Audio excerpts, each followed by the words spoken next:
ಯಾವುದು ಸೌಂದರ್ಯ? ಸೌಂದರ್ಯವೆಂಬುದು ರಸಿಕನ ಮನದ ತಕ್ಕಡಿಯಲ್ಲಿ ತೂಗುವ ಚರ್ಮದ ಬಣ್ಣ ಹೊಳಪಿನ ವಿಮರ್ಶೆಯಲ್ಲ.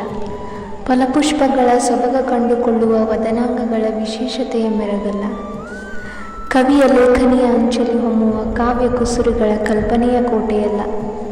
ಪ್ರತಿ ಹೆಜ್ಜೆಯ ಗೆಜ್ಜೆಯ ನಾದದಲ್ಲಿ ಹುಟ್ಟಿ ಸೊಂಟದ ಬೆಳಕಿನಲ್ಲಿ ಬೆರೆತು ಎದೆಯಾಳದಲ್ಲಿ ಹಾದು ಹೋಗಿ ಮುಂಗುರುಳ ಸರಿಸುವ ಕೈಬೆರಳಂಚಿನ ಲಜ್ಜೆಯಲ್ಲ.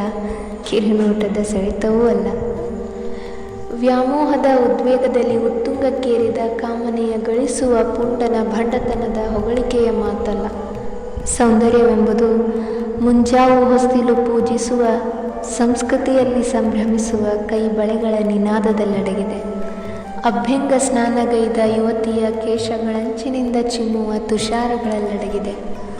ಸಂಸ್ಕಾರವೆಂಬ ನೆರಿಗೆ ಹೊಯ್ದು ಹೆಗಲಿಗೊರಗಿ ಕೊರಳ ಬಳಸಿ ಹೃದಯ ಮುಚ್ಚುವ ಸೀರೆಯ ಸೆರಗಿನ ಗಾಂಭೀರ್ಯತೆಯಲ್ಲಡಗಿದೆ. ಕೆನ್ನೆಯಲ್ಲಿ ಅರಿಶಿಣ, ಹಣೆಯಲ್ಲಿ ಕುಂಕುಮ, ಮುಡಿಯಲ್ಲಿ ಹೂ ಮುಡಿದು ತುಳಸಿಯ ಪ್ರದಕ್ಷಿಣೆಗೈವ ಸಾತ್ವಿಕ ಭಕ್ತಿಯ ಅಗಾಧತೆಯಲ್ಲಿ ನೀ ಹುಡುಕುವ ಸೌಂದರ್ಯ ಅಡಗಿದೆ.